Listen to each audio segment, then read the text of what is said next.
Hello friends, welcome to study with Mayank. मैं हूं आपका मयंक और आज ला रहा हूं मैं आपके लिए एनसीईआरटी इकोनॉमी क्लास 11 से चैप्टर नंबर 9।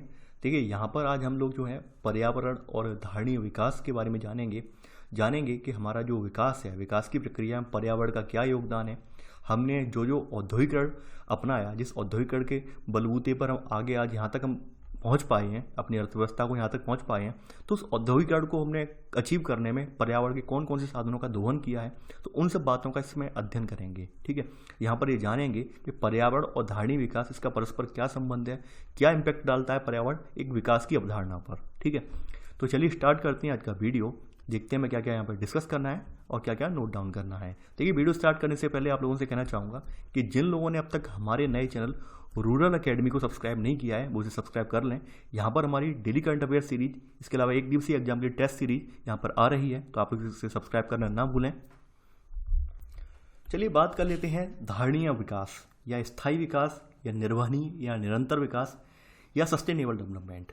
देखिए, सबसे पहली बार ये आपका जो धारणीय विकास शब्द है, इसका प्रयोग जो था IUCN ने किया था। IUCN को आप जानते होंगे, international union for conservation of nature and natural resources. इसकी एक रिपोर्ट थी, विश्व संरक्षण रणनीति करके एक रिपोर्ट थी। ठीक है, तो इस रिपोर्ट के अंदर में विश्व संरक्षण रणनीति करके रिपोर्ट थी, तो इसमें सबसे पहले शब्द यूज हुआ था विश्व संरक्षण रणनीति में। ठीक है, बाद में इसे जो परिभाषित करने का जो कार्य किया गया है, यानी इसे जो परिभाषित करने के लिए जो कार्य किया गया है, वो WCED की एक रिपोर्ट आई थी। WCED की एक रिपोर्ट आई थी, इसका नाम था अवर यहाँ पर था कॉमन फ्यूचर करके रिपोर्ट थी। WCED की एक रिपोर्ट थी अवर कॉमन फ्यूचर करके, तो वहाँ पर इसे जो है परिभाषित किया गया। देखिए, ये सारी ये चीज़ें जो हैं वो आप इन्वायरमेंट इकोलॉजी में की जो किताब है आपके पास SK ओझा की, तो वहाँ पर देख सकते हैं। WCED की यहाँ पर जो फुल फॉर्म है वो आपको पता होगी, world commission on environment and development, इसकी एक रिपोर्ट थी। ठीक है, अवर कॉमन फ्यूचर करके, तो इस शब्द की वहाँ पर परिभाषा दी गई। ठीक है, तो ऐसे करके देखिए, पहली बात तो ये जान लेते हैं, ये आप जो टर्म्स है ये वाला धारणीय विकास वाला, आप इन्वायरमेंट इकोलॉजी में पढ़कर आए, नहीं पढ़कर आए हैं तो कोई बात नहीं, यहाँ पर आप समझ जाएंगे। ठीक है, होता क्या है।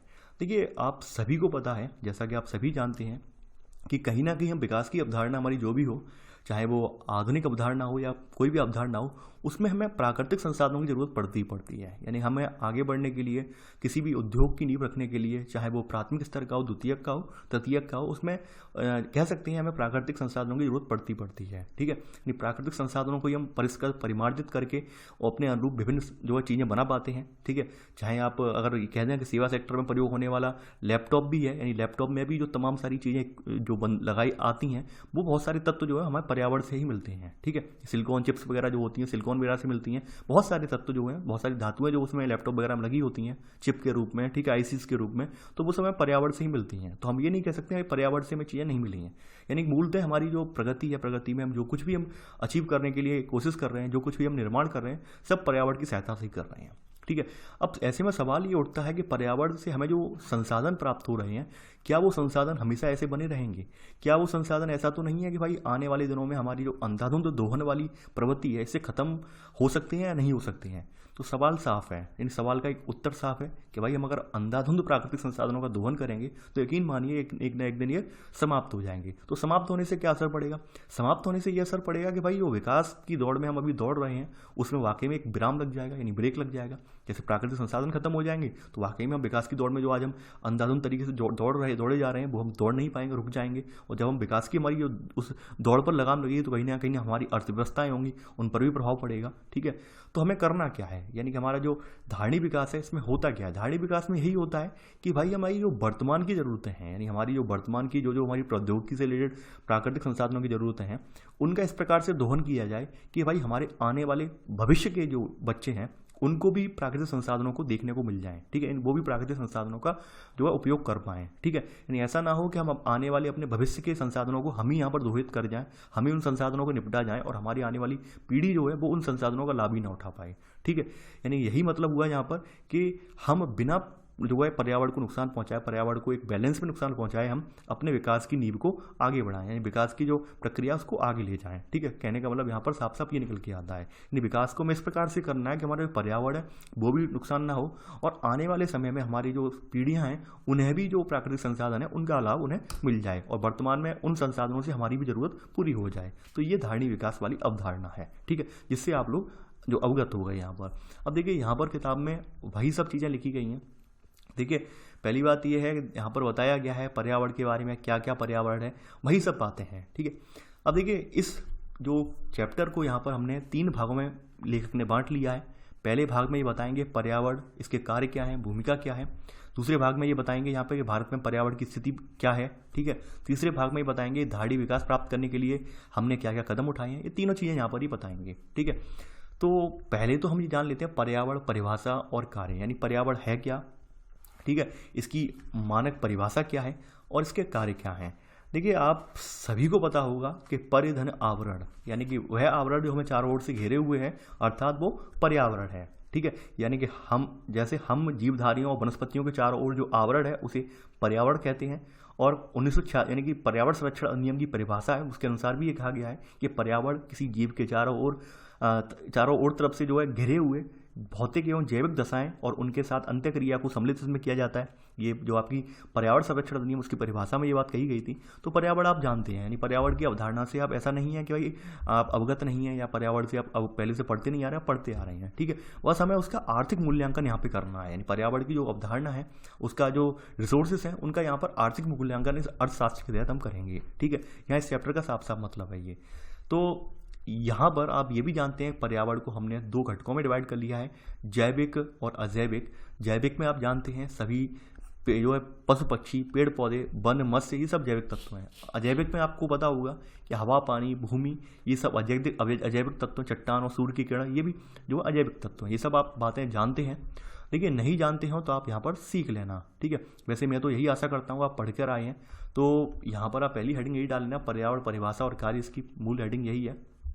ठीक है, तो इसमें पहला पॉइंट लिख लेना यहाँ पर कि पर्यावरण को समस्त भूमंडलीय विरासत और सभी संसाधनों की समग्रता के रूप में परिभाषित किया जाता है। ठीक है, यानी ये परिभाषा यहाँ पर लिख लेना अर्थशास्त्र के पॉइंट ऑफ व्यू से, यानी पर्यावरण को समस्त भूमंडलीय विरासत और सभी संसाधनों की समग्रता के रूप में परिभाषित किया जाता है। ठीक है, अब देखिए इसमें कौन कौन से घटक आते हैं, इनमें आप लिख लेना, इसमें जैविक और अजैविक, ठीक है, दोनों ही तत्व आते हैं, लिख लेना। इसी में सब पॉइंट करेंगे, इसमें वे सभी जैविक और अजैविक तत्व आते हैं जो एक दूसरे को प्रभावित करते हैं। अब इसी में सब पॉइंट करके अगला सब पॉइंट करके लिख लेना यहाँ पर, यानी सेकंड सब पॉइंट करके कि यहाँ पर जैविक कौन से होते हैं और अजैविक कौन से होते हैं। जैविक में लिख लेना पक्षी, पशु, पौधे, वन, मत्स्य आदि। ठीक है, और अजैविक में लिख लेना हवा, पानी, भूमि, चट्टान, सूर्य की किरण, ये सब अजैविक में आ जाएंगे। ठीक है, तो आपने जैविक और अजैविक घटकों के बारे में यहाँ पे जान लिया। अब देखते हैं पर्यावरण के कार्य क्या क्या हैं। ठीक है, देखिए सबसे बड़ी बात यह है कि पर्यावरण से हमें हर चीज़ उपलब्ध होती है। ठीक है, यानी कि आपके घर में सुई की नोक से लेकर जो बड़ा से बड़ा सामान है। ठीक है, यहाँ भवन निर्माण हो, भवन निर्माण में प्रयुक्त किया हुआ गिट्टी हो, बजरपुर हो, सीमेंट हो, ठीक है, सब कुछ हमें जो है हमें प्राकृतिक से ही मिला है। ठीक है, यानी बेशक हमने उनका परिष्कृत करके निर्माण किया है, परिष्कृत करके उन्हें प्रसंस्कृत किया है, लेकिन सब कुछ मिला। उनकी जो कहते नहीं आधार, उनके जो घटक हैं, आधारी घटक जो उनके हैं वो हमें प्राकृतिक धोन से ही मिले हैं। ठीक है, यानी वो कोई हमें बाहर से ऊपर से आके नहीं गिरे हैं, वो प्रकृति के धोन से ही हमें वो घटक मिले हैं। ठीक है, तो ये सब आपके घर में जो घटक आप देख पा रहे हो, जो आप जो महत्वपूर्ण चीज़ें देख पा रहे होंगे, वो सब पर्यावरण की देन ही है। ठीक है, तो पर्यावरण सबसे पहले क्या ये पूर्ति करता है हमारे लिए, सबसे देखिए पर्यावरण 4 आवश्यक कार्य करता है। पर्यावरण के कार्य आप लिख लेना यहाँ पे हेडिंग डाल के, पर्यावरण के कार्य, सब हेडिंग इसी में है, इसमें लिख लेना 4 आवश्यक कार्य हैं। पहला कार्य यहाँ पे लिख लेना संसाधनों की पूर्ति। ठीक है, इसमें लिख लेना नवीकरणीय और गैर नवीकरणीय दोनों। देखिए नवीकरणीय और गैर नवीकरणीय की बात आप कल पिछले अध्याय में कर चुके हैं। ठीक है, तो यहाँ पर मैं इसे फिर डिफाइन नहीं करूँगा, कल मैंने बहुत अच्छे से डिफाइन किया है, नवीकरणीय क्या है, गैर नवीकरणीय क्या है, अच्छे से डिफाइन किया है। ठीक है, अगर आपने चैप्टर नहीं देखा है तो कल वाला चैप्टर आप देख लें। ठीक है, लेकिन जो चीज़ें हम डिफाइन कर चुके हैं उन पर मैं समय बर्बाद नहीं करूँगा, कल ही डिफाइन किया है मैंने, कल प्रीवियस वीडियो में डिफाइन किया है। ठीक है, अब इसके अलावा यहाँ पर पॉइंट यहाँ पे कहा गया है कि यह अवशेष को समाहित कर लेता है। अवशेष को समाहित करने का मतलब क्या है, अवशेष को मतलब ये है कि भाई पर्यावरण एक ऐसी इकाई है, एक ऐसा चक्र है जहाँ पर कोई भी पर्यावरण में अगर जो कहते नहीं पर्यावरण में कोई भी असंतुलन वाली स्थिति होती है तो पर्यावरण कुछ समय बाद उसे स्वयं ही संतुलित कर लेता है। ठीक है। यानी पर्यावरण अवशेष का मतलब ये है कि भाई आपके जो भी अवशेष छोड़े हुए हैं, आपने जो भी निशान छोड़े हैं, जो भी आपने जो है यहाँ पर पर्यावरण को जो है दूषित किया है या फिर उसे नुकसान पहुंचाया है, तो पर्यावरण उसे खुद हील करने की पावर रखता है, उसे यानी खुद उसको हील करने की, उसे सही करने की पावर रखता है। लेकिन शर्त वही है कि आपने एक लिमिट में किए हों तो हील कर सकता है। अगर आपने अंधाधुंध पर्यावरण का दोहन किया है तो उस स्थिति में पर्यावरण अपने आप में उसे सही नहीं कर पाएगा। जैसे आप कोरोना त्रासदी में देख रहे होंगे कि अभी वर्तमान में पूरा विश्व लॉकडाउन है, यानी कोरोना त्रासदी के दौरान आप देख पा रहे होंगे कि पूरा समूचा विश्व लॉकडाउन है। तो आप अखबारों में खबर भी पढ़ रहे हैं कि भाई ओजोन लेयर हील हो रही है, पॉल्यूशन की जो लेवल है वो भी कम हो रहा है, ठीक है, हमारा पर्यावरण सुधर रहा है। तो ये कहीं ना कहीं ये कोरोना जो आप आपदा मान सकते हैं, इसे प्राकृतिक तौर पर मान सकते हैं, अपनी प्रकृति कहीं ना कहीं अपने आप हील हो रही है इससे, ठीक है। तो वही बात यही कही, अवशेष को समाहित कर लेता है, यानी इसमें जो भी कुछ जो यानी नकारात्मक चीज़ें घटित हुई हैं उन्हें वो अपने आप हील करने की पावर रखता है। दूसरी बात, अगला यहाँ पे पॉइंट कहा गया है गा पॉइंट कार्य में, यह है जननिक और जैविक विविधता प्रदान करके जीवन को पोषण करता है। हकीकत बात यह है, यानी कि यहाँ पर जनन की, यानी कि जनन हम कहाँ करते हैं, यानी हमारा जनन जो है पर्यावरण में ही होता है, पर्यावरण के घटकों में ही जो हमारे आसपास विद्यमान है उनके उन्हीं की प्रक्रिया के फलस्वरूप होता है, ठीक है, उनका योगदान होता है हमारे जनन की प्रक्रिया में, ठीक है।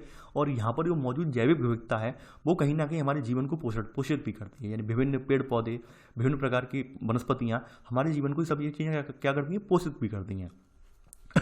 तो यहाँ पर वही बात यहाँ पर दोहराई गई है। अब देखिए यहाँ पर डी सब पॉइंट या का घाप सब पॉइंट या लिख लेना आप, ठीक है, यह सौंदर्य विषयक सेवाएं प्रदान करता है। आप सभी को पता है पर्यावरण हमें जो है मनोहरक दृश्य, ठीक है, मनमोहक तमाम दृश्य वगैरह ये सब चीज़ें प्रदान करता है, आप पढ़ते आए हैं, ठीक है। अब देखिए यहाँ पर वही सब बातें यहाँ पर डिफाइन की गई, आपने इनके कार्य तो देख लिए, 4 कार्य हैं, 4 इंपॉर्टेंट कार्य। इसके अलावा यहाँ पर वही बातें कही गई हैं, जैसे यहाँ पर समझाया गया है कि पर्यावरण इन कार्यों को बिना किसी व्यवधान के तभी कर सकता है कि जब तक ये कार्य उसकी धारण क्षमता की सीमा में है। हकीकत बात है कि भाई कोई चीज़ उसके कंट्रोल में है पर्यावरण के, तब तक वो कर सकता है, और जब आउट ऑफ कंट्रोल होगी तो वाकई में नहीं कर पाएगा, ठीक है। यानी कि संसाधन जो पर्यावरण में मौजूद हैं, ठीक है, उनको अगर हम यानी कि एक निम्न गति से अगर उनका दोहन करें तो पर्यावरण उन्हें अपने आप में भर सकता है। लेकिन अगर वहीं हम संसाधनों का अंधाधुंध दोहन करेंगे तो यकीन मानिए पर्यावरण को उन्हें भरने में सालों साल लग जाएंगे। तो ऐसे में पर्यावरण की जो स्थिति होगी और ज़्यादा बिगड़ती जाएगी, ठीक है। यानी क्योंकि पर्यावरण के कहीं ना कहीं सभी जो तत्व मौजूद हैं वहाँ पर उनमें एक कहते हैं एक संबंध है, अंतर संबंध है, यानी यहाँ पर एक कोई भी तत्व अगर गड़बड़ होता है तो उसके दूसरा वाला तत्व भी गड़बड़ हो जाता है, ठीक है। तो यहाँ पर सभी तत्व जो है एक दूसरे में बंधे हुए हैं पर्यावरण के, तो पर्यावरण के किसी एक तत्व से छेड़छाड़ करने का मतलब ये पूरा हम सिस्टम जो है पर्यावरण का पूरा जो है स्ट्रक्चर है उसको ही हम यहाँ पे चोट पहुँचा रहे हैं, ठीक है। तो यहाँ पर वही बात है, पहली बात तो आपने पहले पॉइंट में पहले के 4 सब पॉइंट ये लिख लिए हैं कि पर्यावरण 4 आवश्यक कार्य करता है, कौन कौन से करता है वो आपने यहाँ पर नोट डाउन कर लिए हैं। दूसरी बात यही है यहाँ पर कि यहाँ पर अगली बात कही, संसाधनों का निष्कर्षण इनके पुनर्जनन की दर से अधिक नहीं है और उत्पन्न अवशेष पर्यावरण की समावेशन क्षमता के भीतर है। यानी कि यहाँ पर धारण क्षमता में ये बात कही गई है कि अभी हम संसाधनों का निष्कर्षण कर रहे हैं वो पुनर्जनन की दर से अधिक नहीं है, ठीक है। और ये अभी जो यानी कि कहने का मतलब इन्होंने ये बात कही गई औद्योगिकरण से पहले की बात कही है कि औद्योगिकरण से पहले ये था कि भाई लोग थोड़े बहुत संसाधन जो उपयोग कर रहे थे और उनके जो अवशेष बच रहे थे उनसे पर्यावरण को नुकसान हो रहा था, पर्यावरण उन्हें सुधार पा रहा था, ये उनकी समावेशन क्षमता के भीतर था, ठीक है। जो अवशेष उत्पन्न हो रहे थे, जो भी नकारात्मक चीज़ें यानी पर्यावरण को हानि पहुंचाने वाली चीज़ें थी, पर्यावरण ने ठीक कर पा रहा था। लेकिन वर्तमान में स्थिति औद्योगिकरण के बाद, यानी आपको पता होगा कि जो ब्रिटेन है, ब्रिटेन से 1760 के बाद औद्योगिकरण का आरंभ हुआ है, उसके बाद स्थिति और बिगड़ती चली गई क्योंकि यहाँ पर आधुनिकता की होड़ में या फिर मशीनीकरण के होड़ में यहाँ पर प्रकृति का अंधाधुंध दोहन हुआ है, ठीक है। ये बात आप जानते हैं आप, ठीक है। यानी हमारी प्रौद्योगिकी मानव ने प्राकृतिक संसाधनों का अंधाधुंध दोहन किया है, इससे पर्यावरण की स्थिति बिगड़ गई है, ठीक है। अब यहाँ पर कहा गया है इससे पर्यावरण संकट पैदा होता है पूरे विश्व, आज यही सब बातें आप जानते हैं और अवशोषी क्षमता के बारे में आप जान गए, ठीक है। आगे बढ़ते हैं। अब देखिए यहाँ पर कहा गया है कि अनेक संसाधन विलुप्त हो गए हैं और सृजित अवशेष पर्यावरण की अवशोषी क्षमता के बाहर है। हकीकत बात है कि अनेक संसाधन विलुप्त होने का रीजन वही है कि हमारा अंधाधुंध दोहन, ठीक है। इससे क्या हुआ कि तमाम संसाधन जो है नष्ट हो गए और वो अब जो है उन्हें बनने में, उन्हें सृजित होने में हजारों साल लग जाएंगे और हाल तत्काल में नहीं हो सकते सृजित, ठीक है, जो कि पर्यावरण की अवशोषी क्षमता से बाहर बताए गए हैं, ठीक है। आगे बढ़ते हैं। अगली बात कही गई है यहाँ पर अगला पॉइंट लिख लेना, जो अवशोषी क्षमता जो है, यानी कि अवशोषी क्षमता का अर्थ यहाँ पर ये है कि पर्यावरण की अपक्षय को सोखने की योग्यता है। अपक्षय जो होता है यानी आप अपनी मानवीय क्रियाकलापों के फलस्वरूप जो अपक्षय की प्रक्रिया होती है, ठीक है, टूट फूटने की प्रक्रिया, पर्यावरण के तत्व हैं उनके बिखर जाने की प्रक्रिया जो होती है, ठीक है, तो उनकी सोखने की क्षमता का मतलब क्या, उन्हें ठीक करने की क्षमता जो पर्यावरण में स्वयं विद्यमान है, यहाँ पर ये बात कही गई है, ठीक है। अब वही बात यहाँ पर कही गई है कि हमने क्या क्या यहाँ पर किया है, प्रदूषण हुआ है, तमाम नदी नाले सूख गए हैं, ठीक है। तो ये सब चीज़ें आप ऑलरेडी पर्यावरण पढ़कर आए हैं, यहाँ पर हम ज़्यादा समय बर्बाद नहीं करेंगे, आगे बढ़ते हैं, ठीक है। देखिए यहाँ पर वर्तमान की स्थिति ये है कि हम नए संसाधनों की खोज में बहुत ज़्यादा टेक्नोलॉजी और अनुसंधान रिसर्च वगैरह कर रहे हैं और एक बड़ी राशि जो है खर्च कर रहे हैं, लेकिन हम इस राशि को खर्च करने की बजाय पर्यावरण को बचाने की मुहिम नहीं कर रहे हैं। ये बात यहाँ पर कही गई है, हकीकत बात है। यानी हम लोग आज यही कोशिश कर रहे हैं कि भाई हमें ज़्यादा से ज़्यादा मुनाफा हो, इसके लिए हम यहाँ तेल खोजेंगे, वहाँ तेल खोजेंगे, लेकिन हमने कभी ये सोचा है कि भाई हम ऐसे कोई उपाय करें जिससे हमारा पर्यावरण जो है हमारा जो है बना रहे, पर्यावरण संरक्षित हो सके। ऐसे उपाय हम करना नहीं चाहते हैं, ठीक है। वो मजबूरी की बात अलग है कि भाई कोरोना जैसी त्रासदी आ गई तो हमें सबको रुकना पड़ा, चेतना पड़ा। क्या वाकई में हम अगर कोरोना की त्रासदी नहीं आती तो क्या हम नहीं रुकते? हम अंधाधुंध, जैसी हमारी रफ्तार थी वैसी हमारे उद्योगों की रफ्तार बनी रहती, जैसे बनों के काटने की रफ्तार थी वैसी बनों के काटने की रफ्तार बनी रहती। हकीकत बात है ये। तो कहीं ना कहीं कोरोना त्रासदी जो है एक प्राकृतिक रूप से आप मान सकते हैं, प्राकृतिक रूप से प्रकृति के लिए वरदान साबित हो रही है। प्रकृति अपने आप को खुद हील कर रही है इस त्रासदी में, ठीक है। तो वही बात यहाँ पर कही गई है। अब देखिए यहाँ पर अगली बात कही गई है कि भाई जल और वायु की गुणवत्ता की गिरावट होती है, इससे ये सब जानते हैं, और जल संक्रामक रोगों की घटनाएं भी बढ़ती हैं। ये हकीकत बात है कि पर्यावरण का जब हम अंधाधुंध दोहन करते हैं तो उससे क्या करता है, जल और वायु की गुणवत्ता की गिरावट आती है, ठीक है। ब्रैकेट में भारत में 70% जल प्रदूषित है, और इससे यानी वायु की गुणवत्ता से हमें क्या है, सांस, और जल से हमें जल संक्रामक रोगों की घटनाएं बढ़ती हैं हमारे यहाँ, ठीक है। इसके अलावा यहाँ पर क्या होता है, इन सब चीज़ों से हमारा व्यय भी बढ़ता जाता है। यकीन मानिए कि भाई जल की गुणवत्ता खराब होगी तो क्या होगा, भाई जल को खरीदने के लिए आपको पैसे खर्च करने पड़ेंगे अच्छे खासे। शहरों में देखा होगा कि भाई आप आर ओ जो प्लांट है उनसे कहीं 20 रुपये की पानी की बोतल बिक रही है, कहीं 10 रुपये की पानी की बोतल बिक रही है, तो क्या कर रहे हैं, पीने का पानी खरीद ही तो रहे हैं। तो कहीं ना कहीं आपकी व्यय की बढ़ता चला जा रहा है, व्यय एकदम बढ़ता चला जा रहा है, और ऊपर से आप बीमार पड़ रहे हैं तो डॉक्टर के पास बार बार जा रहे हैं। आपने कल देखा भी था, कल वाली चैप्टर में स्वास्थ्य के प्रति हमारी आधारित संरचना में कि किस तरह से हम स्वास्थ्य के प्रति कितना खर्च कर रहे हैं। ग्रामीण इलाकों के लोग जो है अपनी आय का 12% स्वास्थ्य में खर्च कर देते हैं, शहरी लोग 2% खर्च कर देते हैं, ठीक है। तो एक कहीं ना कहीं ग्रामीण लोग बहुत बड़ी राशि खर्च कर रहे हैं। तो इसका सबका कारण वही है कि भाई पर्यावरण के जो भी यहाँ पर उपलब्ध संसाधन है उनका हम अंधाधुंध दोहन कर रहे हैं, ठीक है, और प्रकृति को निरंतर नुकसान पहुंचाने की चेष्टा कर रहे हैं। इस वजह से हमारे लिए तमाम समस्याएं उत्पन्न हो गई हैं, ठीक है।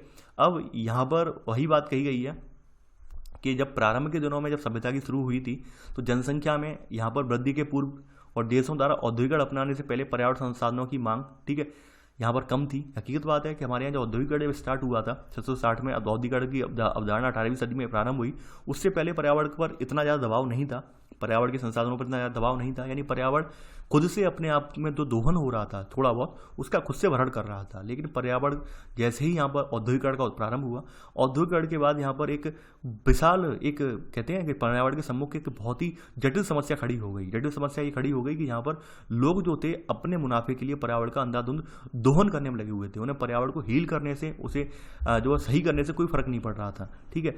तो इसके अलावा यहाँ पर ये भी देखने को मिला, जैसे जैसे हमारे औद्योगिक क्रांति का उद्भव हुआ वैसे हमारे यहाँ जनसंख्या विस्फोट, ये बात आप अच्छे से टर्म जानते हैं, जनसंख्या विस्फोट क्या होता है।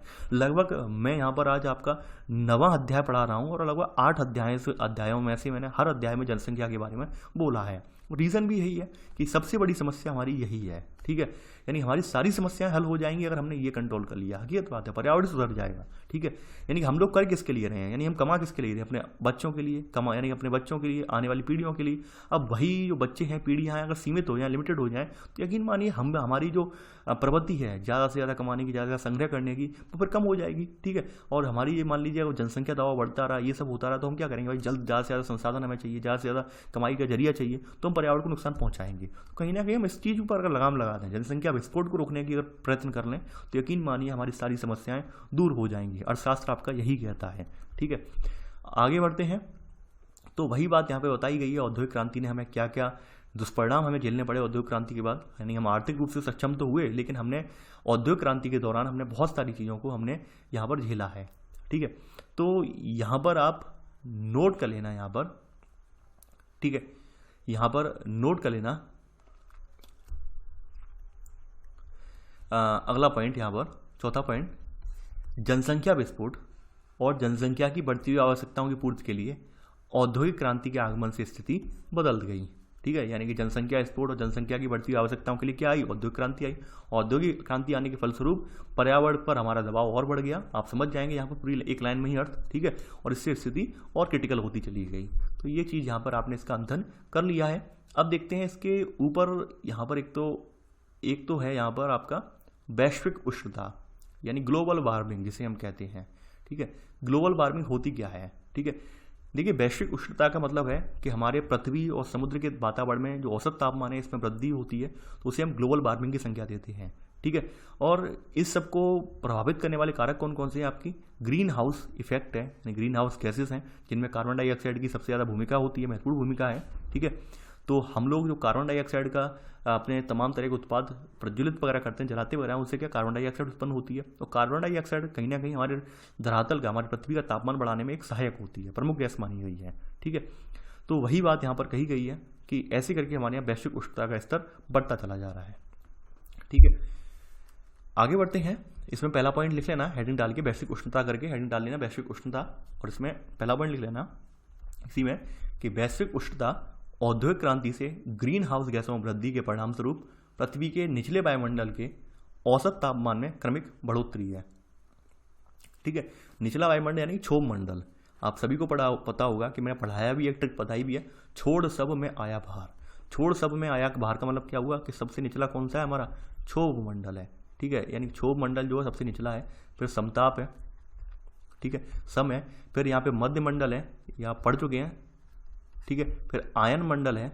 ठीक है, और ऊपर फिर यहाँ पर बहिर्मंडल है, मैंने शॉर्ट में लिख दिया है, यहाँ पर आप समझ गए होंगे। ये क्षोभ मंडल, समताप मंडल, मध्य मंडल, आयन मंडल और बहिर्मंडल, ये छोड़ सब में आया भार। एक ट्रिक मैंने बताई थी आपको ज्योग्राफी के दौरान।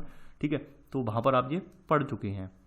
आगे बढ़ते हैं, यहाँ पर आपने नोट कर लिया होगा इस पहला पॉइंट। आगे बढ़ते हैं, देखिए यहाँ पर ये जो बढ़ी क्यों है, यहाँ पर वैश्विक उष्णता यानी ग्लोबल वार्मिंग की स्थिति क्यों हुई है, तो ये जो है मानव द्वारा वन विनाश लिख लेना। ठीक है, जीवाश्म ईंधन के जलने से कार्बन डाइऑक्साइड और अन्य ग्रीन हाउस गैसों की वृद्धि के कारण ये होता है। ठीक है, ये लिख लेना यहाँ पर, यानी ग्रीन हाउस गैसेस में लिख लेना CO2, मीथेन गैस और अन्य दूसरी गैस हैं। ठीक है, जिनमें क्या होती है, गर्माहट सोखने की क्षमता होती है, ये ग्रीन हाउस गैसें मानी जाती हैं, यानी ये गर्मी को बाहर नहीं निकलने देती हैं और गर्मी को सोख के रखती हैं। ऐसे कर क्या होता है, धरातल का तापमान, पृथ्वी का तापमान बढ़ता जाता है। पृथ्वी का तापमान बढ़ने से क्या होता है कि भाई हमारे जो ग्लेशियर वगैरह हैं वो पिघलने लगते हैं। ग्लेशियर पिघलने से क्या होता है कि हमारे यहाँ जो तापमान है, ग्लेशियर पिघलने से क्या होता है, हमारे समुद्रों का स्तर बढ़ जाता है और हमारे जो क्षेत्र हैं वो कहीं ना कहीं जलमग्न होने लगते हैं। समुद्र तटीय क्षेत्र जो होते हैं वो जलमग्न होने लगते हैं। जैसे आपने देखा था हमारा पश्चिमी घाट में आपने द्वारका शहर के बारे में पढ़ा था, आपने इसी जो अर्थशास्त्र वाली किताब में द्वारका शहर के बारे में आपने स्थिति देखी थी, थोड़ी अर्थशास्त्र में, ज्योग्राफी में देखी थी आपने। ठीक है, तो ये सब चीज़ें परिणाम इसी चीज़ का है, यानी किसका है, आपके वैश्विक उष्णता का है, ग्लोबल वार्मिंग का। ग्लोबल वार्मिंग होने से ग्लेशियर वगैरह पिघलते हैं, पिघलने से क्या होता है, आपके समुद्र का जलस्तर बढ़ जाता है। यहाँ पर लिखा है समुद्र तल से कई इंच ऊपर ये उठ जाता है। ठीक है, तो यहाँ पर सेकंड पॉइंट नोट कर लिया होगा आपने। ठीक है, अब थर्ड पॉइंट इसमें नोट कर लेना यहाँ पर कि 1750 की पूर्व औद्योगिक स्तरों से अब तक CO2 और CH4 यानी मीथेन के वायुमंडलीय संकेंद्रण में कम से कम क्रम से 31% और मीथेन में 149% की वृद्धि हुई है। ठीक है, यानी कि यहाँ पे कहा गया है 1750 की जो है पूर्व औद्योगिक स्तरों से लेकर अब तक। ठीक है, ये 1750 से लेकर पहले से लेकर अब तक हमारे यहाँ इतनी वृद्धि इनमें हुई है, किसमें, CO2 में और मीथेन में। ठीक है, तो ये बात आप जानते हैं, मीथेन के बारे में जानते होंगे, सड़ी गली जगहों से हमें मिलती है गैस ये।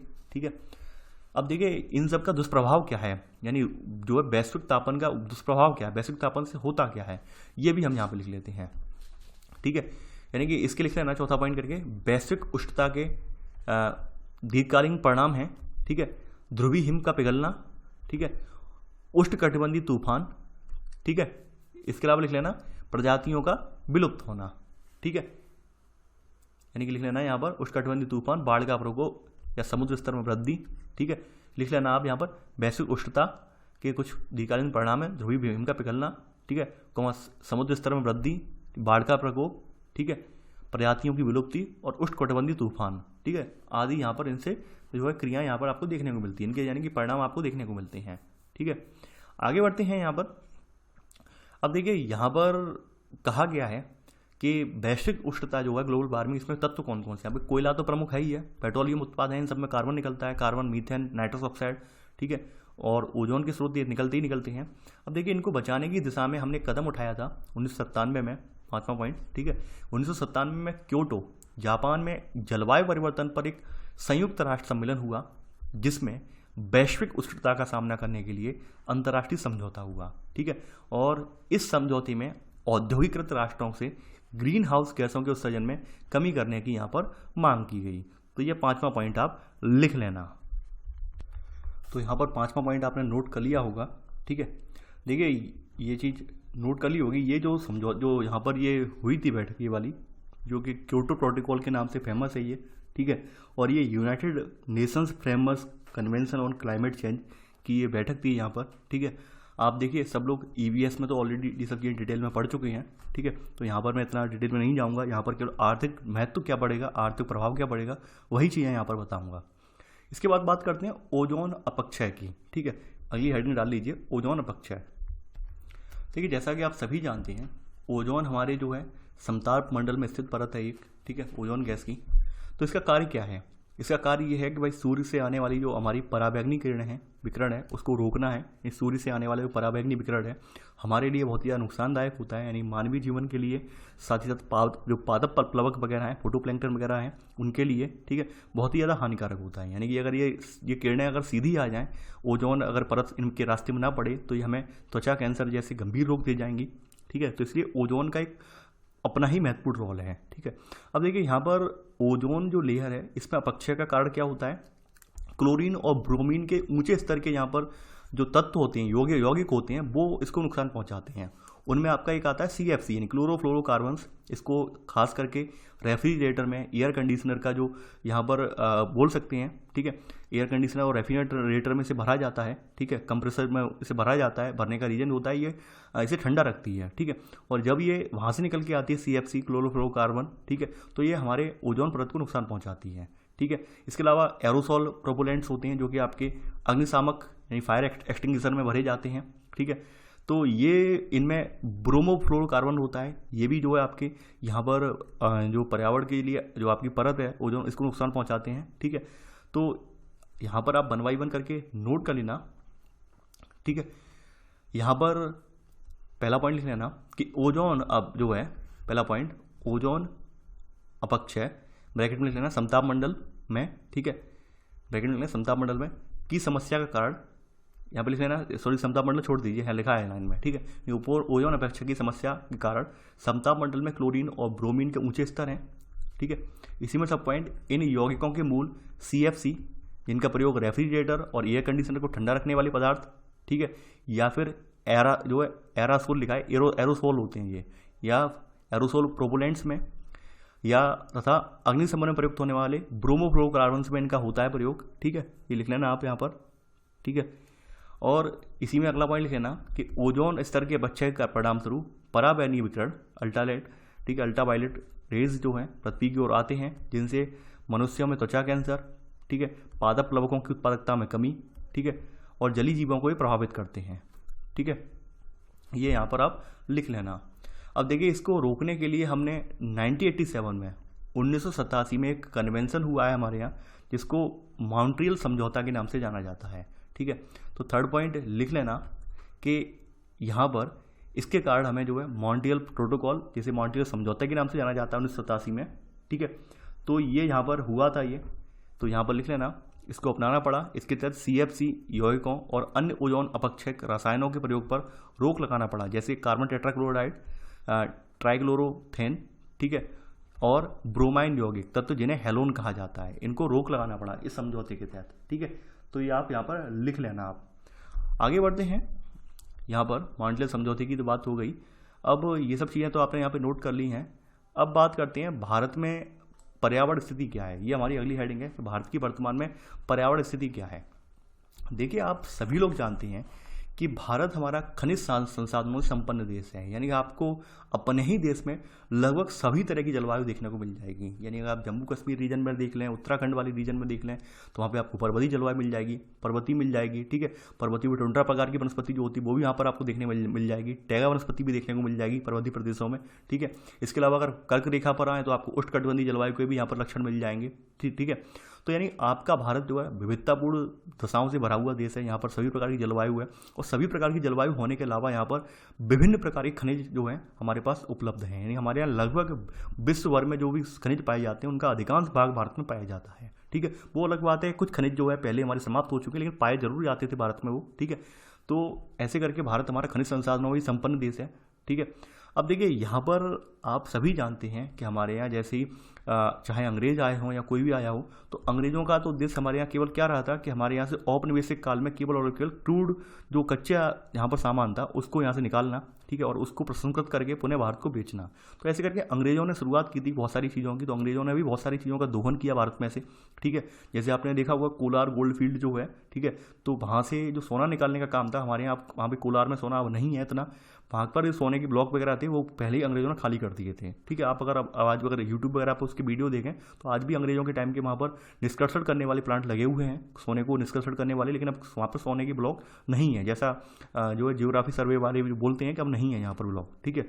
तो ऐसी बहुत सारी चीज़ें थी जिन्हें अंग्रेजों ने ख़त्म कर दिया।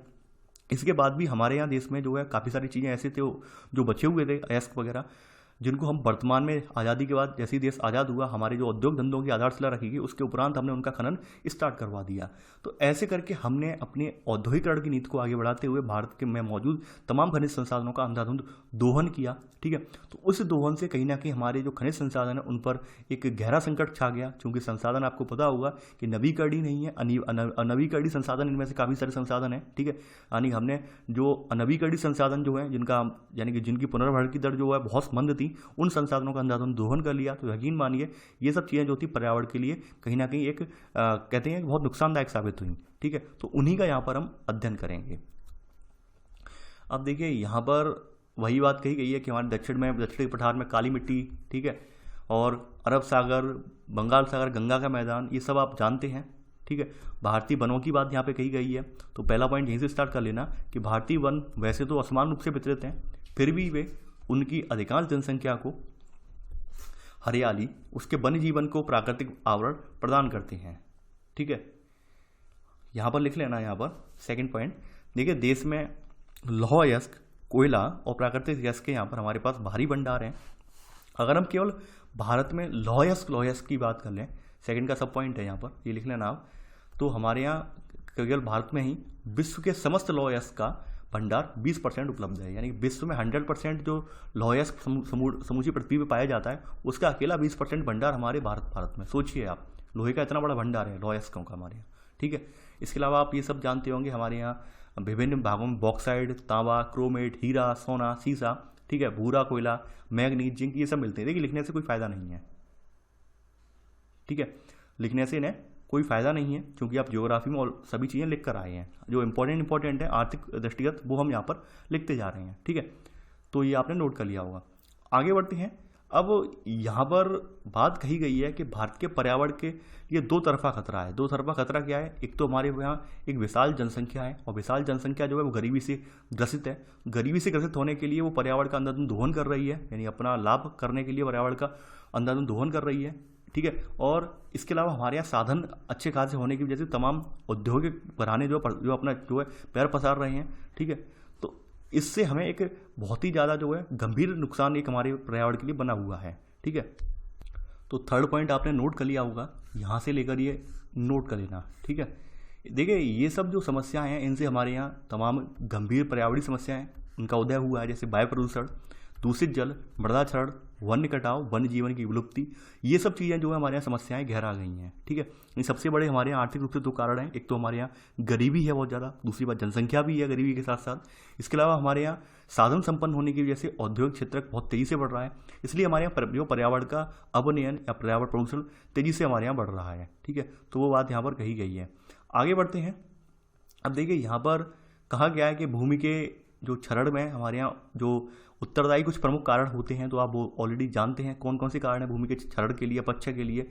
वन विनाश है, अधारणीय जलायु लकड़ी या चारे का निष्कर्षण है, खेती वगैरह है हम जो कर रहे हैं, यानी कि अपने वनों काट काट के खेती करते जा रहे हैं, वन भूमि का अतिक्रमण, ये सब चीज़ें देखिए आप ऑलरेडी पढ़ चुके हैं, तो यहाँ पर मैं दोबारा लिखवाऊंगा नहीं, ठीक है। इन्वायरमेंट इकोलॉजी वाली अब किताब में आप ऑलरेडी सब पढ़ चुके हैं। हम यहाँ पर केवल आर्थिक संसाधनों को ही यहाँ पर काउंट करेंगे। तो आपका यहाँ पे तीसरे का सब पॉइंट हो गया। अब चौथा पॉइंट यहाँ पर आप नोट करेंगे। देखिए अगर भारत की बात करें तो भारत विश्व जनसंख्या के लगभग 17% और विश्व पशुधन के 20% को विश्व के कुल भौगोलिक क्षेत्र के मात्र 2.5% क्षेत्र में आश्रय देता है। यानी आप सभी को पता होगा यहाँ पर बात हो रही है कि जो आपका क्षेत्रफल है, ठीक है, यानी आपका 32.8 लाख वर्ग किलोमीटर जो क्षेत्रफल है, ठीक है, तो यहाँ पर बात हो रही है उस क्षेत्रफल में हम विश्व की लगभग 17% जनसंख्या हमारे इस क्षेत्रफल पर निवास करती है, 17% जनसंख्या। और अगर पशुधन की बात करें तो 20% हमारे यहाँ जो पशु हैं, मवेशी हैं विश्व के, वो हमारे इस क्षेत्रफल पर निवास करते हैं, ठीक है। और ये हमारा जो क्षेत्रफल है समूची पृथ्वी के क्षेत्रफल के 2.5% के बराबर है। यानी हमारे भारत का जो क्षेत्रफल 32.8 लाख वर्ग किलोमीटर देख रहे होंगे, ये समूची धरती के जो हमारा क्षेत्रफल है, ठीक है, उसके 2.5% के बराबर है। ये आप ज्योग्राफी में ये बात पॉइंट पढ़ चुके हैं, ठीक है। तो यहाँ पर केवल इसमें पशुधन वाली बात बढ़ गई तो पूरा पॉइंट ही लिखना है, ठीक है। तो चौथा पॉइंट आपने नोट कर लिया होगा। आगे बढ़ते हैं। अगर हम बात करें हमारे देश में प्रति व्यक्ति जंगल भूमि की, ठीक है, तो हमारे देश में प्रति व्यक्ति जंगल भूमि केवल 0.8 यानी 0.08 हेक्टेयर है। ध्यान रखना 0.08 है, 0.8 नहीं है, 0.08 है, ठीक है। ये ध्यान रखना आप 0.08 लिखा हुआ है यहाँ पर, ये चीज़ आप नोटिस करना, ये चीज़, ठीक है, ऐसे लिखना है आपको। तो ये इतना है हमारे यहाँ। जबकि हमारे यहाँ बुनियादी आवश्यकताओं के लिए अगर बात की जाए तो हमारे यहाँ बुनियादी आवश्यकताओं की पूर्ति के लिए यह संख्या कम से कम 0.47 हेक्टेयर होनी चाहिए। यानी हमारे यहाँ एक व्यक्ति की जो बुनियादी आवश्यकताएं हैं, ठीक है, तो उसके लिए कम से कम उसके पास 0.47 हेक्टेयर भूमि होनी चाहिए। ये बात यहाँ पर कही गई है, ठीक है। अगर हम यहाँ पर बात करें यानी परिणाम स्वरूप वनों की कटाई स्वीकार सीमा से लगभग 15 मिलियन क्यूबिक मीटर अधिक होती है, ठीक। यानी कि हमारे यहाँ चूँकि जनसंख्या के पास भूमि जो है, वन संसाधन जो है, लगभग एक व्यक्ति के हिस्से में 0.8 जो है हेक्टेयर आ रहे हैं, ठीक है। तो वहीं इसकी वजह से क्या हो रहा है कि हमारे यहाँ जो वनों की कटाई है वो बहुत ज़्यादा हो रही है। क्योंकि यहाँ पर लोगों की संख्या अधिक है तो वनों पर दबाव ज़्यादा है। तो हमारे यहाँ कहीं अन्य देशों की तुलना में, कहीं या फिर विश्व के अन्य देशों की तुलना में हमारे यहाँ 15 मिलियन क्यूबिक मीटर अधिक यहाँ पर वनों का दोहन होता है, ठीक है। वही बात यहाँ पे कही गई है कि परिणाम स्वरूप वनों की कटाई स्वीकार्य सीमा से लगभग 15 मिलियन क्यूबिक मीटर अधिक होती है, ठीक है। ये सब मानक है, मात्रक हैं, आप यहाँ पे नोट करते जाना ये, ठीक है। आगे बढ़ते हैं। यहाँ पर आपने पाँचवें का सब पॉइंट लिख लिया। छठा पॉइंट बात करते हैं हम यहाँ पर।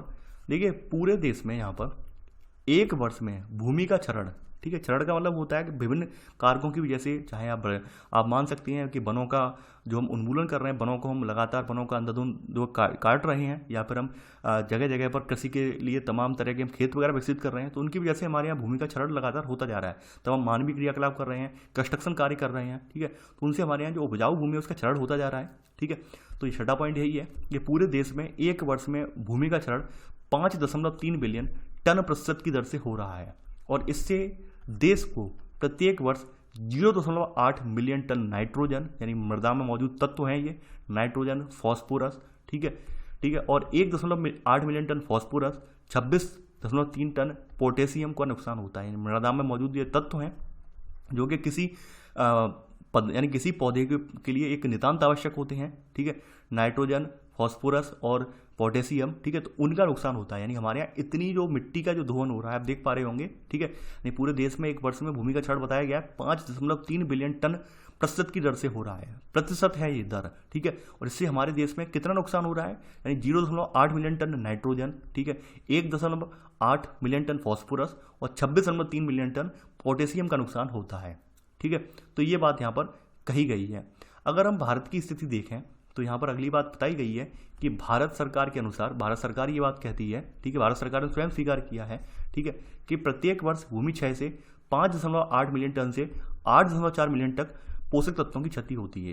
यानी भारत सरकार ने स्वयं स्वीकारवाद ये की है कि हमारे यहाँ लगभग 5.8 मिलियन टन से लेकर 8.4 मिलियन टन पोषक तत्व हर साल जो है खराब हो जाते हैं, चाहे वो कंस्ट्रक्शन वर्क में हो। यानी कंस्ट्रक्शन वर्क में आप देखते होंगे कि तमाम हाईवे वगैरह, एक्सप्रेस वे वगैरह जो निकाले जाते हैं उनमें क्या होता है, तमाम सड़कें निकाली जाती हैं, नहीं उनमें क्या होता है, आपकी उपजाऊ भूमि है वो उनके अंतर्गत आ जाती है, वनीकृत भूमि है वो वहाँ पर जो निर्वनीकृत हो जाती है। ठीक है, तमाम तरह के आप जो कंस्ट्रक्शन कार्य करते हैं, इनमें फ्लैट वगैरह, मकान वगैरह बनाते हैं, उनमें भी आपकी जो है भूमि की जरूरत पड़ती है। तो कहीं ना कहीं आप ये देख रहे होंगे कि हमारी जो भूमि है, भूमि सीमित है। ठीक है, और इस पर तमाम मानवीय क्रियाकलापों के परिणाम स्वरूप इस पर जो है लोगों का जो कब्जा होता चला जा रहा है। उस कब्जे से यहाँ पर आप देख पा रहे होंगे कैसे करके यहाँ पर इसमें मृदा में मौजूद हमारे पोषक तत्व में उनका क्षरण हो रहा है, वो आप यहाँ पर देख रहे होंगे।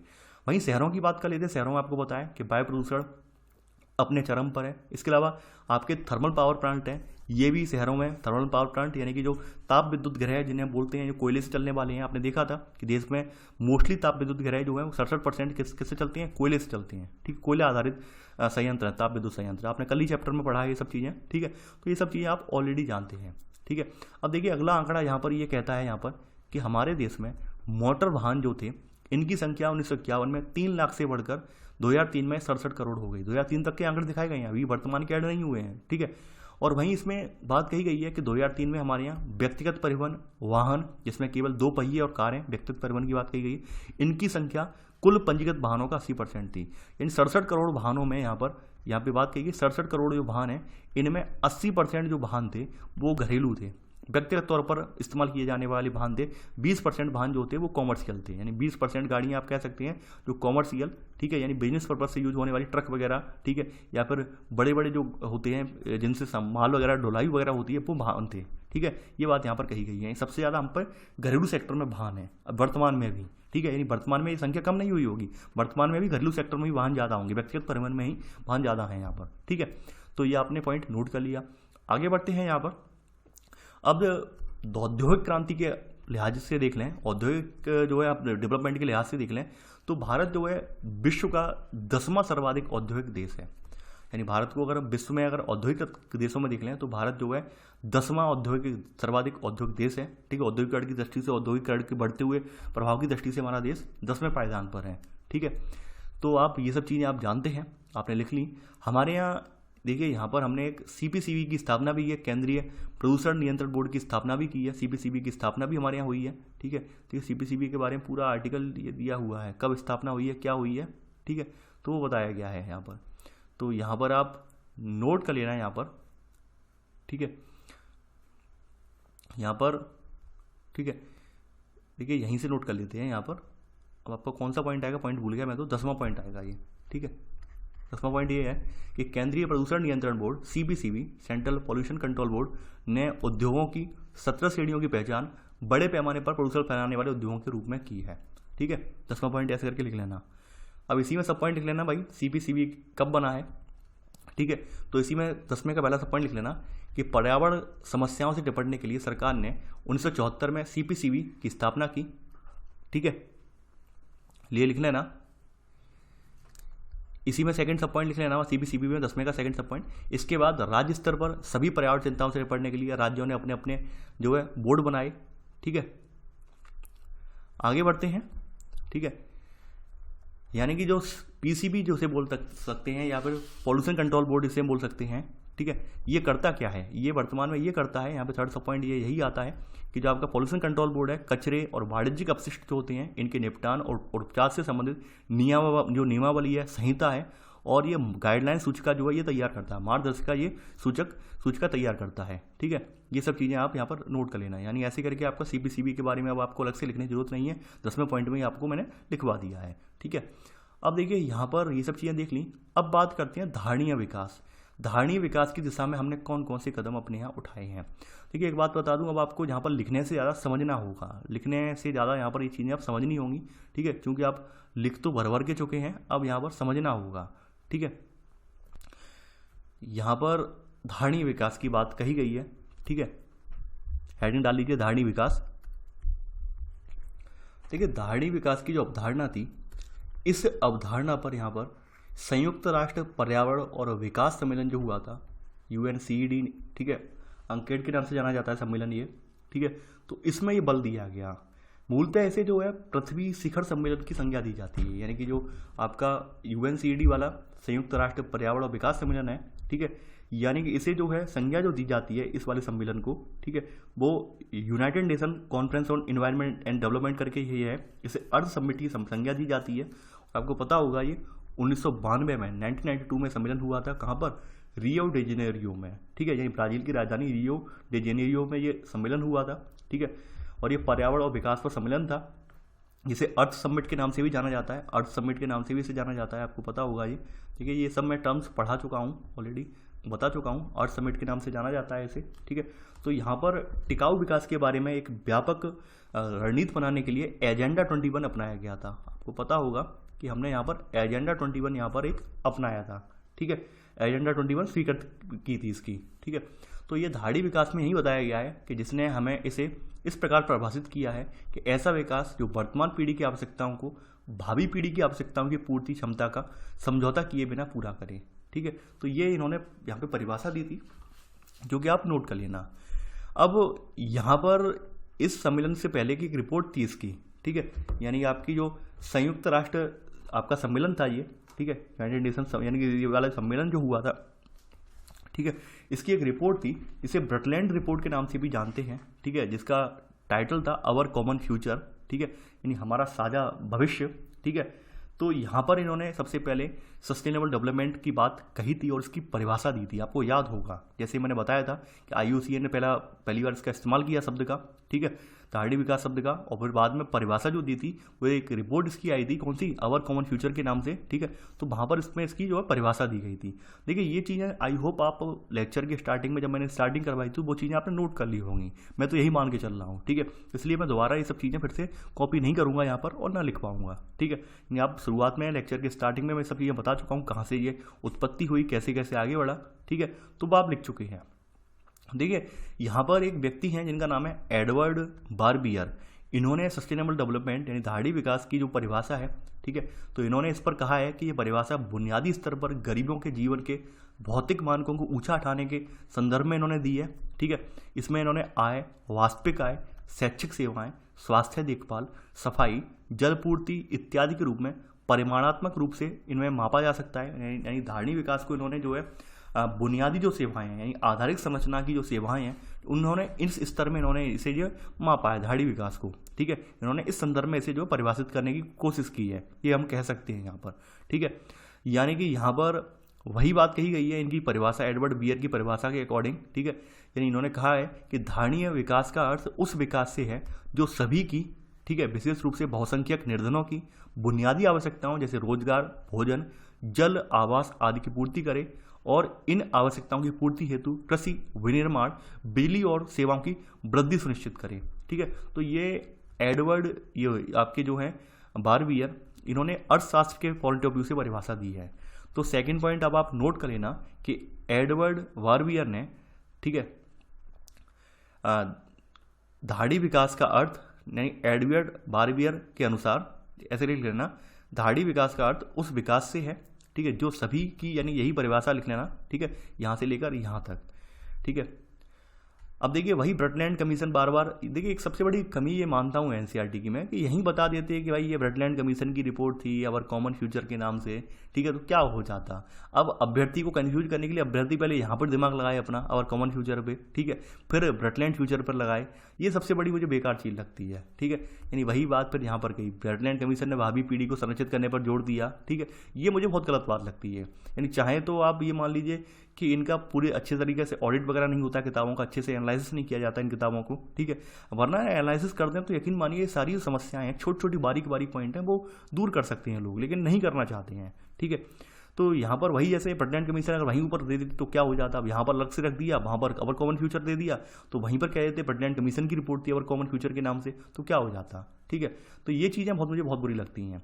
आगे बढ़ते हैं यहाँ पर देखिए यहाँ पर अगला है, यहाँ पर लिखा गया है वर्तमान पीढ़ी को आगामी पीढ़ी द्वारा एक बेहतर पर्यावरण उत्तराधिकार के रूप में सौंपा जाना चाहिए। ये सब वही बातें हैं, यानी धारणी विकास की ही बातें हैं कि भाई किस तरह से हमें दोहन करना है रिसोर्सेज का आज की डेट में, जिससे कि हमारे आने वाले जो बच्चे हैं उनको भी वो सारे रिसोर्सेज देखने को मिल सकें, उनको भी उन रिसोर्सेज का लाभ मिल सके। तो वही सब बातें यहाँ पर कही गई हैं, ठीक है, जो कि आपके समकक्ष हैं। अब बात करते हैं, एक और व्यक्ति हैं पर्यावरण निवृत्ति हरमन डेली करके, ठीक है, तो इनकी बातें भी यहाँ लिख लेते हैं, देख लेते हैं। हरमन डेली ने कहा है, ठीक है, ये पर्यावरणविद भी हैं और अर्थशास्त्री भी हैं। इन्होंने धारणी विकास की जो प्राप्ति के लिए कुछ आवश्यकताएं बताई कि धारणी विकास हम कैसे प्राप्त कर सकते हैं। इस संदर्भ में इन्होंने कुछ यहाँ पर आवश्यकताएं भी बताई हैं, ठीक है। यहाँ पर इन्होंने कहा है, पहली आवश्यकता ये है कि मानव जनसंख्या को पर्यावरण की धारणी क्षमता के स्तर तक सीमित करना होगा। कहने का मतलब साफ साफ ये है कि आपका जो जनसंख्या विस्फोट हो रहा है, यानी कि आपके पॉपुलेशन जो बढ़ती जा रही है, इसको कंट्रोल करना होगा। धारणी विकास को और प्राप्त करना है तो सबसे पहले जो हमें जो है पॉल्यूशन जो पॉपुलेशन पर लगाम लगानी होगी। हकीकत बात यही है, सबसे इंपॉर्टेंट बात यह है अर्थशास्त्र के पॉइंट ऑफ व्यू से। दूसरी बात यह है कि प्रौद्योगिक प्रगति आगत निपुण हो, न कि आगत उपभोगी, ठीक है। कहने का मतलब क्या है कि हम प्रौद्योगिक प्रगति कर रहे हैं, ठीक है, वो उसमें हमारा जो इनपुट हमें यानी आउटपुट मिल रहा है, आगत जो मिल रहा है, ठीक है, तो उतना ही हो, ठीक है, वो यानी कि जितनी हमें ज़रूरत है उससे ज़्यादा की हमें इच्छा ना हो कि भाई हमें और ज़्यादा कमाना है और ज़्यादा कमाना है, ये लालसा ना हो, ठीक है। तो ये बातें इन्होंने कहा है, प्रौद्योगिक प्रगति आगत निपुण हो, ना कि आगत उपभोगी, ठीक है। इसके अलावा यहाँ पर नवीकरणीय संसाधनों हैं, इनका निष्कर्षण हो, ठीक है, यानी कि जो आपके नवीकरणीय संसाधनों में कौन कौन संसाधन आते हैं जिनके पुनर्भरण की दर तीव्र होती है, ठीक है, यानी जिन्हें आसानी से, जैसे आपके वन हुए, वन संपदा हुई, ठीक है, और भी साधन हैं जिन्हें हम आसानी से प्राप्त कर सकते हैं, यानी इनका दोहन करने के बाद फिर से उन्हें उगाया जा सकता है, पुनः प्राप्त किया जा सकता है, ठीक है। तो यहाँ पर वही बात कही गई है, नवीकरणीय संसाधनों का निष्कर्षण धारणी आधार पर हो, ठीक है। आगे बढ़ते हैं, गैर नवीकरणीय संसाधनों का अपक्षय दर, ठीक है, ये यहाँ पर अधिक नहीं होना चाहिए, ठीक है।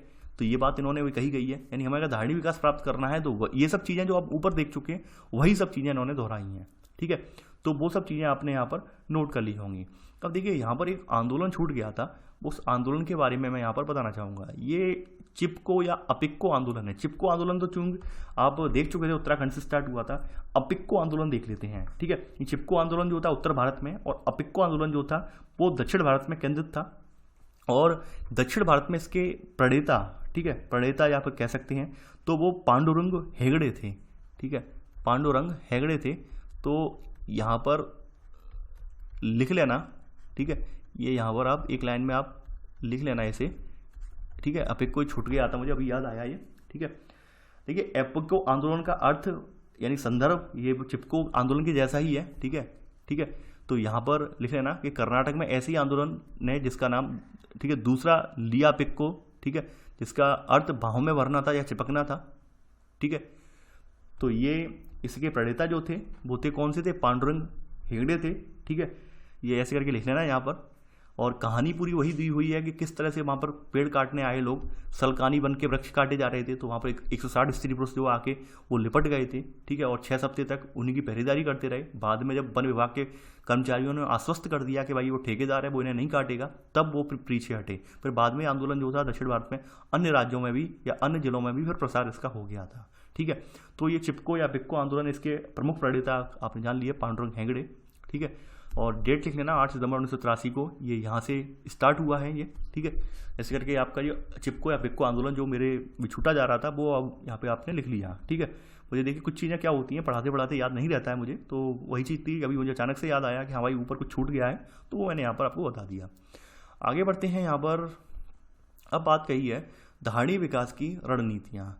धारणी विकास की रणनीतियाँ हमारी क्या क्या होंगी। अब देखिए इन रणनीतियों में आपको केवल ये हेडिंग डालनी है, बाद बाकी चीज़ें आप खुद अपने आप लिख लेंगे और इन पर पूरा पूरा निबंध भी लिख सकते हैं आप, ठीक है।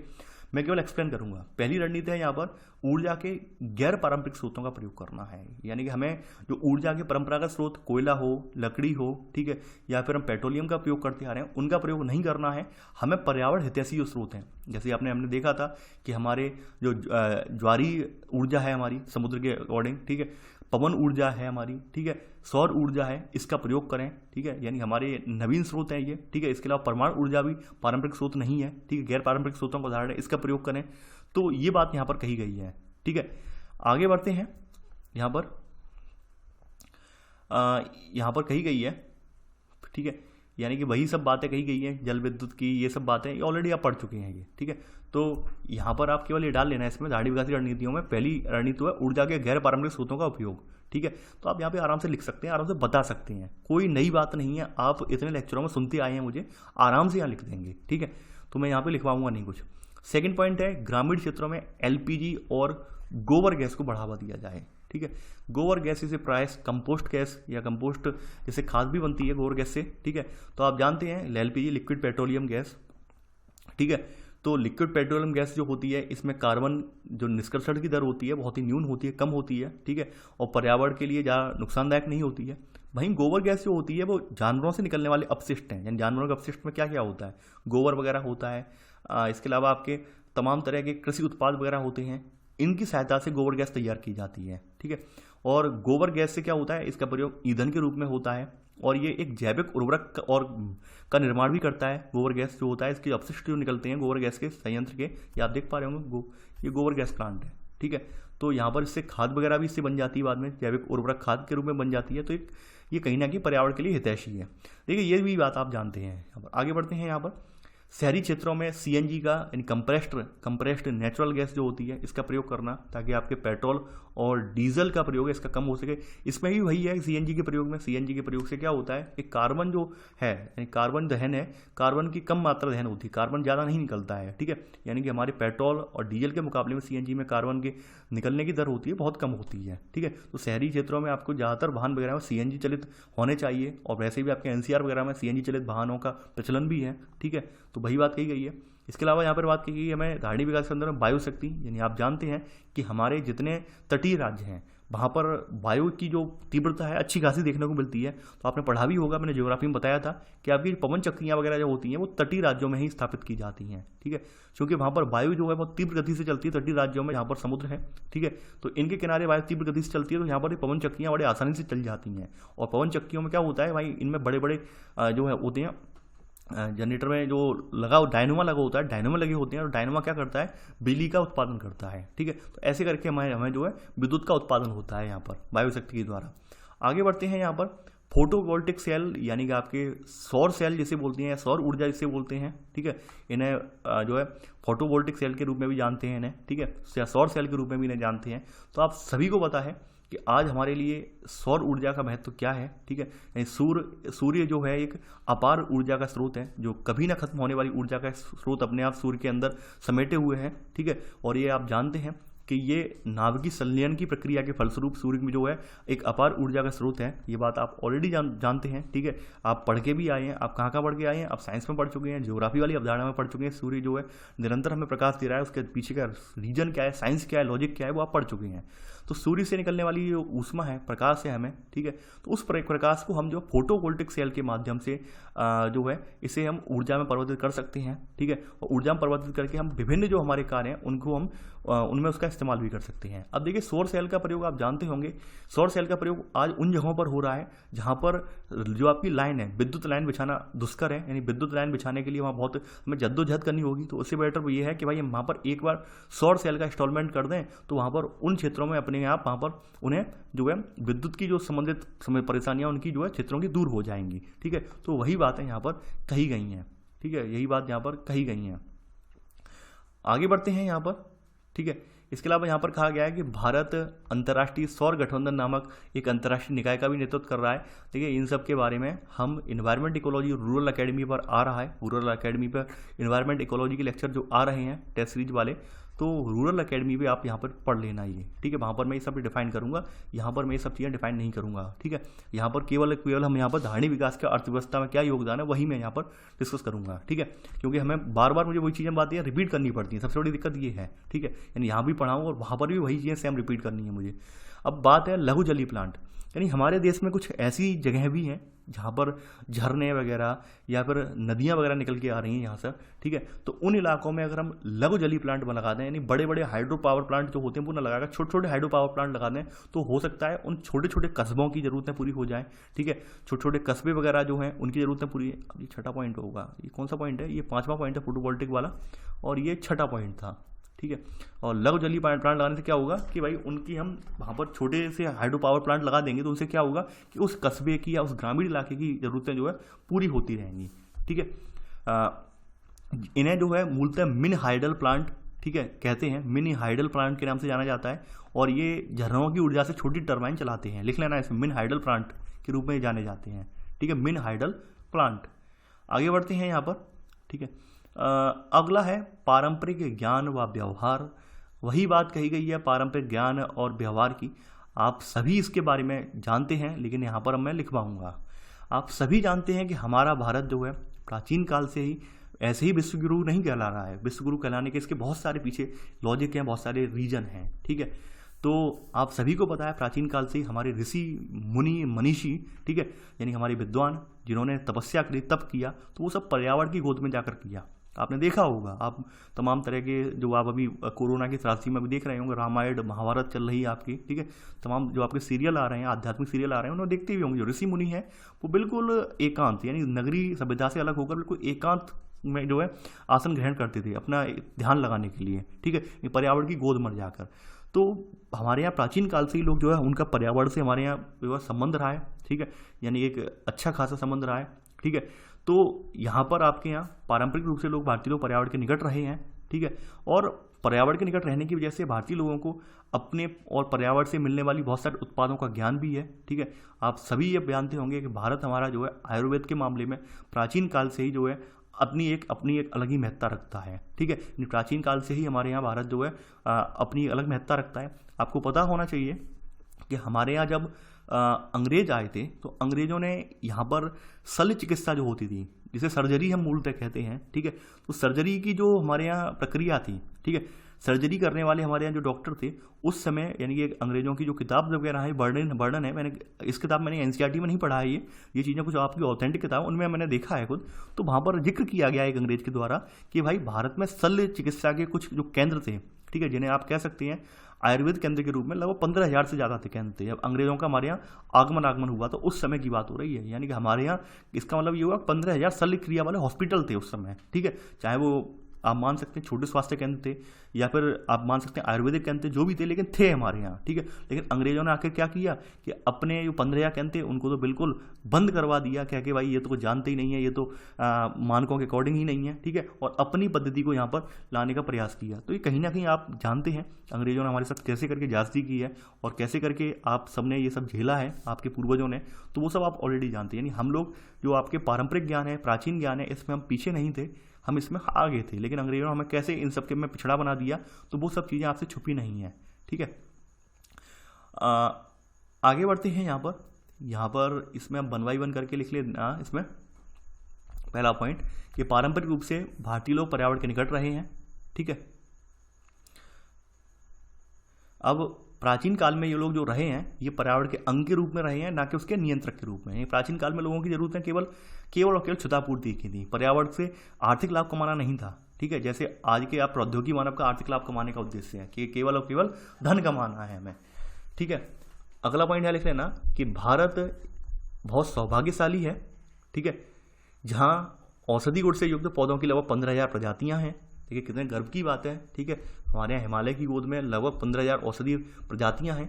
इनमें से लगभग हमारे यहाँ 8,000 जो है जड़ी बूटियों का प्रयोग उपचार की विभिन्न प्रणालियों में लोक परंपरा सहित नियमित रूप से होता है। लोक परंपरा में वही आता है आयुर्वेदिक, यूनानी, सिद्धा, ठीक है, होम्योपैथी, जो आपके यहाँ प्राचीन विधाएं चली आ रही थी। मूलतः आपके यहाँ आयुर्वेद सबसे प्राचीन विधा है, आयुर्वेद और योग सबसे प्राचीन विधा है आपके, ठीक है, संस्कृत की। तो उनमें हमारे यहाँ लोक परंपराएं, यानी कि आप देखते होंगे ग्रामीण स्तर पर तमाम ऐसे लोग हैं, जैसे मैंने भी कुछ लोगों को देखा है कि वो लोग ऐसे असाध्य रोगों का इलाज करते हैं औषधि गुणों की सहायता से, जो वाकई में सही हो गए हैं, ठीक है। मैंने अपने आंखों देखा है, मैंने आयुर्वेद में वो क्षमता, आयुर्वेद में वो शक्ति है जो मतलब कहते नहीं है बिल्कुल असाध्य मरीज, असाध्य व्यक्ति को भी उठा के खड़ा कर दे। आयुर्वेद में वो ताकत है, ठीक है। यानी बहुत सारी चीज़ें हैं, जैसे आपने अभी एक एग्जाम्पल भी मैं देता हूँ, जैसे पैरालिसिस हुआ आपका, पैरालिसिस, ठीक है, यानी कि जैसे हम अपंगता बोलते हैं या फिर फालिज मारना कहते हैं जगह जगह पे, वैसे पैरालिसिस वर्ड आपने सुना होगा, ठीक है। पैरालिसिस वर्ड का अगर आप सर्च करेंगे गूगल पर या अपने नियर बाई डॉक्टर जो भी होंगे उनसे सर्च करेंगे, या फिर आप जो एलोपैथी है उसमें सर्च करेंगे जाकर, तो आप ये पाएंगे भाई पैरालिसिस का इलाज नहीं है कोई, ठीक है, कोई इलाज नहीं है। इसका इलाज केवल और केवल आयुर्वेद में है, और आयुर्वेद में व्यक्ति पैरालिसिस वाला व्यक्ति चलने लगता है, ठीक है। ये हमारे लिए बहुत गर्व की बात है। ये केवल मैं एक एग्जांपल दे रहा हूँ पैरालिसिस का, ऐसे बहुत सारी बीमारियां हैं, ठीक है, जिनका इलाज केवल आयुर्वेद में है, यानी एलोपैथी में है ही नहीं इलाज जिनका। एलोपैथी में लोगों ने लाखों रुपए खर्च कर दिए, लाखों तमाम रिसर्च करी, लेकिन नहीं, पॉसिबल ही नहीं हो पाया उनका इलाज। पैरालिसिस जैसी एक बीमारी है, अगर आप इसका अपने माता पिता से पूछें या किसी और से व्यक्ति से पूछें या फिर को संबंधित व्यक्ति डॉक्टर वगैरह है, वो आप बता देगा, ठीक है। न्यूरो सर्जरी वगैरह में अगर आप इसके लिए जाएंगे तो वहाँ पे लाखों रुपए का खर्चा आता है, और फिर भी पर्सन सही नहीं हो पाता, जबकि आयुर्वेदिक ट्रीटमेंट में पर्सन जो है विद इन 2 से 3 महीने में चलने लगता है, ठीक है। ये मतलब आयुर्वेद का असर है। ये मैं आपके समकक्ष, आप ये कह रहे होंगे सर आज तारीफ नहीं कर रहा हूँ, हकीकत बता रहा हूँ मैं, ठीक है। ये हकीकत है, जो हकीकत है वो आपको माननी पड़ेगी। तो ये एक बीमारी मैंने बताई है, ऐसी बहुत सारी बीमारी जिनका इलाज केवल और केवल आयुर्वेद में है।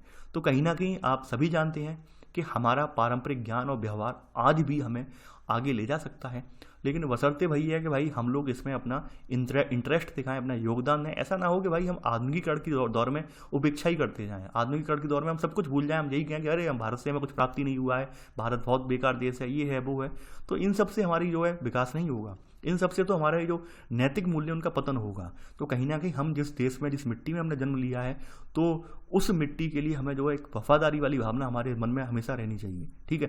तभी हम जो है अपने देश में जो हमारे प्राकृतिक संसाधन रहे हैं, ठीक है, या फिर हमारे प्राकृतिक चिकित्सा पद्धतियां रही हैं, उनको हम तभी आगे ले जा पाएंगे। वरना आप और हम भी जो है आधुनिकता की दौड़ में कहीं ना कहीं अपनी मानसिक दिवालियापन से ग्रसित हो जाएंगे। हकीकत बात यह है कि आज की डेट में हम लोग जितनी हमारी प्राचीन विधाएं थी उन सबको भूल चुके हैं, और हम आज भी हम वही आधुनिकता की दौड़ में ऐसे बढ़े जा रहे हैं, अंधाधुंध तरीके से बढ़े जा रहे हैं, सबको हमने पीछे छोड़ दिया है, ठीक है। कहीं ना कहीं गलत है।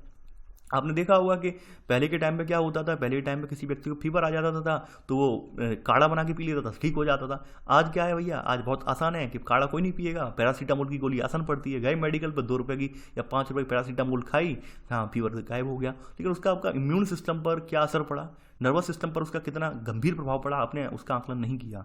जबकि आप जो आयुर्वेदिक मेडिसिन लेते हैं उनका आपकी बॉडी पर कोई भी नकारात्मक साइड इफेक्ट नहीं पड़ता है, ठीक है। ये आयुर्वेद की मतलब ये एक बहुत बड़ी क्वालिटी है कि आयुर्वेदिक मेडिसिन का बॉडी पर कोई भी नकारात्मक साइड इफेक्ट नहीं होता है, और अभी तक वैज्ञानिक इसी रिसर्च में लगे हुए हैं कि ऐसा कारण क्या है, ठीक है। यानी आयुर्वेदिक मेडिसिन का ऐसा कारण किया कि भाई बॉडी पे कोई साइड इफेक्ट ही नहीं होता, जबकि एलोपैथी दवाएं जो होती हैं उन सभी का बॉडी पर साइड इफेक्ट होता है। यानी कोई भी ऑपरेशन करवाएं उसका साइड इफेक्ट आपको कुछ ना कुछ सालों बाद देखने को मिल जाएगा उन दवाओं का, यानी अंग्रेजी दवाओं का। लेकिन यानी जबकि आयुर्वेदिक दवाई का कोई साइड इफेक्ट नहीं होता है। तो ये कहीं ना कहीं हम बहुत सारी चीज़ें हमारे भारत में समेटे हुए, भारत की प्राचीन परंपराएं, भारत की प्राचीन संस्कृतियां समेटे हुए हैं, लेकिन वही है कि हम आधुनिकता की दौड़ में उन सब ज्ञानों का उपेक्षा करते आए, तो आज नतीजा हमारे सामने अभी है। हम भी आधुनिकता की दौड़ में एक मानसिक गुलामी कर रहे हैं अंग्रेजों के आगे, अंग्रेजी पद्धति के आगे, ठीक है। तो ये सब चीज़ें छुपी हुई नहीं है। देखिए ये सब चीज़ें, बातें बहुत लंबी हैं, और शायद अगर मैं इन पर व्याख्यान देने लग जाऊँ तो शायद लेक्चर भी कम पड़ जाए, ठीक है, यानी 1 या 2 लेक्चर भी कम पड़ जाए। तो यहाँ पर हम आगे बढ़ते हैं। अब बात करते हैं जैविक कंपोस्ट खाद, ठीक है। आप सभी जानते होंगे अगला पॉइंट आपका कौन सा आएगा, अगला पॉइंट आएगा 8वां पॉइंट आएगा। जैविक कंपोस्ट का मतलब क्या होता है, वर्मी कंपोस्ट या जैविक कंपोस्ट, ठीक है।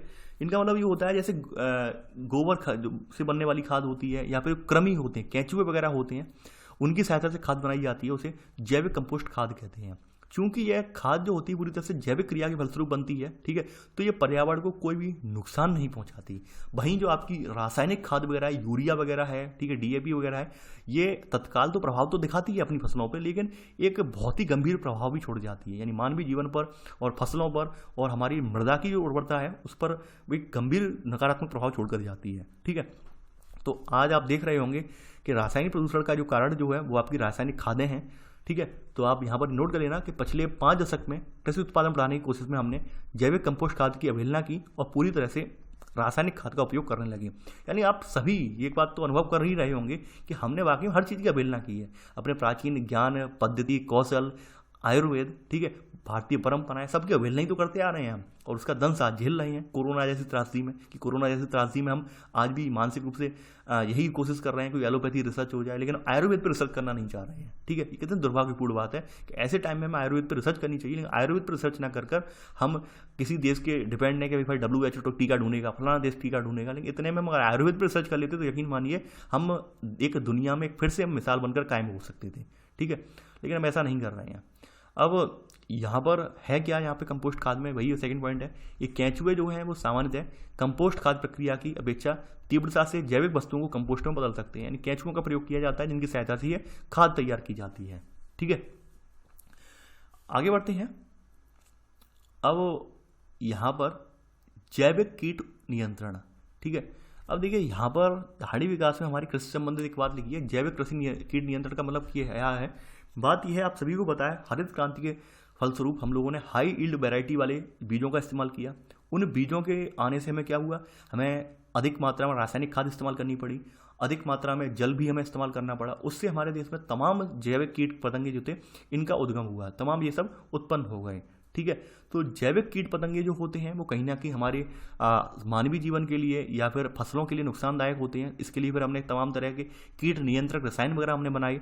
ठीक है, तो कीट नियंत्रक रसायन बनाए, तो आप जानते हैं रसायन कोई भी हो, रसायन हमारे स्वास्थ्य पर प्रतिकूल प्रभाव डालते हैं। स्वास्थ्य के हितैषी नहीं होते बल्कि स्वास्थ्य पर प्रतिकूल प्रभाव डालते हैं। तो आप देखते होंगे कि महिलाओं में समय से पूर्व जो है गर्भपात वगैरह, ठीक है, यानी कि जो है मासिक धर्म के दौरान अत्यधिक ब्लीडिंग वगैरह होना, ठीक है, बच्चों में बौनापन, बहंगापन, ठीक है, या फिर बच्चों का मानसिक विकास अवरुद्ध होना, ठीक है, और नेत्र दोष, तमाम तरह की जो बीमारियां हैं, ठीक है, वो सब आपको देखने को मिलती हैं। यानी कि बीमारियों के जो नाम मैं गिनाऊं तो शायद बीमारियां कम पड़ जाएंगी। ठीक है, इतने ज़्यादा नाम हैं।